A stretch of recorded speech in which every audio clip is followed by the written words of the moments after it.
Right now, the abortion industry is pushing for one of the largest expansions of abortion that America has seen since Roe v. Wade, through the abortion pill. Since the 1980s, the abortion industry has been working on a plan to mass market self-induced abortions to women and girls through the abortion pill. And now, seeing that abortion businesses are rapidly closing, and fearing that Roe v. Wade will be overturned, they are pushing the abortion pill more aggressively than ever before. So how did we get here? What exactly is the abortion pill, and what are its dangers? Who are the major players behind it? And what can we do now to save women and children? This is the true story behind the abortion pill. The abortion pill regimen is currently approved by the Food and Drug Administration, the FDA, to be taken up to the 10th week of pregnancy, although the abortion industry openly admits to using it for weeks after that. A baby grows rapidly in the first 10 weeks. Between 5 and 6 weeks, when many women first discover they are pregnant, the heartbeat can be detected, and the baby's lungs and digestive system also start forming. At 7 weeks, the main parts of the eye start developing, and at 8 weeks, brain activity can be recorded. At 10 weeks, a baby is about 1.25 inches long, all vital organs are in place, and the teeth are starting to harden and connect to the jawbone. The abortion pill regimen consists of 2 drugs, mifeprex and misoprostol, taken 1 to 2 days apart. The woman first swallows the pill containing mifeprex. This blocks a pregnancy hormone called progesterone and kills the baby by starving him or her of nutrients. It is important to note that even after a woman takes mifeprex, it is possible for her to reverse its effects and rescue the baby if progesterone is administered soon enough. If a woman continues with the abortion procedure, she will insert the misoprostol pills into her cheeks or vagina. This will cause painful contractions and heavy bleeding to expel the dead baby from her uterus. This will take place wherever she happens to be, whether it is in her home, her car, or in her dorm room. After the child is expelled, she will be responsible for disposing of her dead baby on her own, usually by flushing a baby down the toilet. The woman is likely to see either the pregnancy sac containing her baby or identifiable baby parts. According to the FDA, women can expect bleeding to last 9 to 16 days, while 8% experience bleeding for more than 30 days, and 1% of women require intervention. Between 2000 and 2018, 24 deaths from the abortion pill were reported, most due to infection or undiagnosed ectopic pregnancy. As of 2018, nearly 4 million American children have been killed by the abortion pill, and as of 2017, the abortion pill accounted for 40% of all U.S. abortions. Out of a total of 862,320 reported abortions in the U.S. that year, the abortion pill was used 339,640 times. That's 930 children killed with the abortion pill per day. The abortion pill was developed by French endocrinologist Étienne-Émile Beaulieu. He had been a fellow researcher of Gregory Pincus, an early developer of the birth control pill. And in the 80s, Beaulieu worked as a consultant for the French pharmaceutical giant Roussel-Uclaf. It was for Roussel that Beaulieu developed what we now call mifeprex, though it was originally labeled RU486, the RU for Roussel-Uclaf and 486 for the drug's serial number. In 1988, RU486 was approved for marketing in France, but Roussel faced severe public backlash because of opposition to abortion and because Roussel had another moral atrocity already in its wake. Roussel's majority shareholder was a company called Hoechst AG, which had emerged from the breakup of the German chemical company IG Farben. IG Farben was famous for manufacturing a cyanide gas known as Zyklon B, used in the gas chambers of the Nazi death camps during the Holocaust. As reported by the New York Times, IG Farben played so important a role in Hitler's war machine and in the Holocaust that it came to be called the devil's chemist. In addition to developing the gas chamber poison, IG Farben factories exploited more than 35,000 slave laborers, many from Auschwitz. It even built a concentration camp of its own to improve efficiency.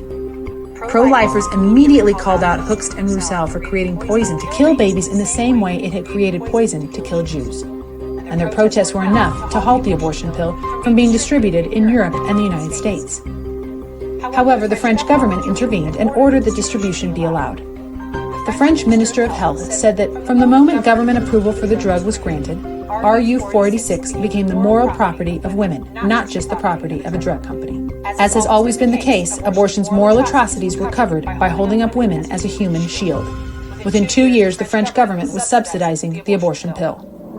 RU-486 was blocked from coming to the United States until January 22, 1993, the 20th anniversary of the Roe v. Wade decision, when Bill Clinton, on the second day of his presidency, directed FDA officials to bring RU-486 into the United States. In 1994, in exchange for product liability immunity, Roussel donated its rights to manufacture, market, and distribute RU-486 in the U.S. to the Population Council.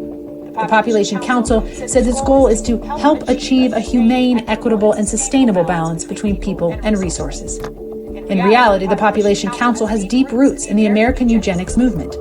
Eugenics is the use of selective breeding as an attempt to improve the genetic quality of the human population, either by encouraging populations deemed superior to have more children, or stopping those deemed inferior from having children. The Population Council was founded by John D. Rockefeller III in 1952, and today is funded in part by Bill and Melinda Gates, who gave over $11 million to the Population Council between 2018 and 2020 through the Gates Foundation. A prominent eugenicist named Frederick Osborne succeeded Rockefeller as president of the Population Council. Osborne once said, "Birth control and abortion are turning out to be the great eugenic advances of our time." Like Osborne, his successor, Frank W. Notstein, was also a member of the American Eugenics Society. His successor, Bernard Berelson, once suggested that if voluntary birth control methods were unsuccessful, the government should place a fertility control agent in the water supply of urban neighborhoods.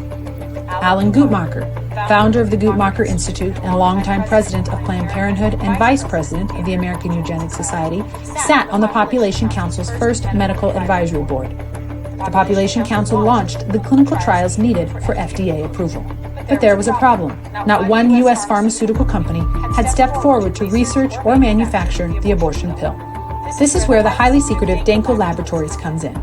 Given how effective the pro-life movement was in pressuring Roussel and Hoekstra, abortion pill advocates learned that a single-product company of confidential investors would be crucial in order to evade public scrutiny and protest.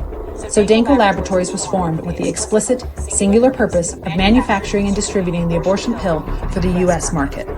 In 1996, the David and Lucille Packard Foundation gave Danko a $14 million loan to bring it onto the U.S. market. Other early Danko investors included the Open Society Foundation, founded by George Soros, the Buffett Foundation, founded by Warren Buffett, and the Kaiser Family Foundation. Danko Laboratories was originally chartered offshore in the Grand Cayman Islands, but remains cloaked in secrecy, and to this day the FDA has not disclosed the identity or location of Danko's manufacturer. Danko still refuses to identify its current executives or its investors. In 2000, it was reported that Danko's manufacturer was Chinese pharmaceutical company Hualin, which was nationalized by the Chinese Communist Party in 1949. China's communist regime was one of the first nations in the world to approve the abortion pill in 1988. This is the same regime that imposed a monstrous one-child policy resulting in millions of forced abortions in China. This means that Danko could still be flooding lethal abortion drugs into the U.S. through a pharmaceutical company owned by the Chinese Communist Party. So where are we today? The abortion industry is trying to force the FDA to lift a set of safeguards called REMS, Risk Evaluation and Mitigation Strategy. These require the abortion pill to be dispensed by an approved clinic or hospital. Under REMS, abortionists who are approved to dispense the abortion pill must be able to date pregnancies accurately, usually via ultrasound, diagnose ectopic pregnancies, which can be life-threatening if undiagnosed, provide any necessary surgical intervention, or have others set up to provide such care, ensure women have access to emergency care, and make sure the woman properly understands consent forms. The FDA claims their safety requirements mitigate the serious patient risks associated with the use of mifeprex, saying that dispensing the drug in broader settings, such as through retail pharmacies, could also expose patients to unnecessary and increased risks. But the abortion industry sees REMS as an obstacle to mass marketing the abortion pill. In every store, pharmacy, vending machine, via mail order, on websites, on college campuses, everywhere. The abortion industry tries to convince the public that the abortion pill is safe by constantly citing studies and clinical trials that are mired in conflicts of interest and lack transparency. For example, studies in the pro-abortion journal Contraception, as well as clinical trials conducted by Genuity Health Projects, are both funded by the David and Lucille Packard Foundation, one of the major financiers behind Danko, the manufacturer of the abortion pill. It is a major conflict of interest that a principal investor in the manufacture of the abortion pill would also be funding the studies and clinical trials that seek to show the abortion pill is safe. We can stop these efforts to push the abortion pill onto America's women and girls. First, go to liveaction.org to sign the petition to the FDA telling them to pull the abortion pill.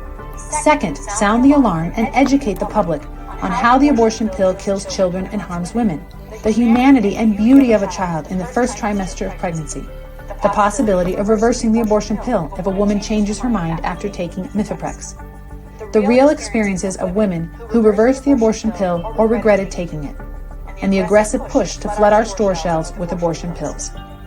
Articles, videos, and other resources for all of this can be seen and shared from liveaction.org and found on our Facebook, Instagram, and YouTube pages.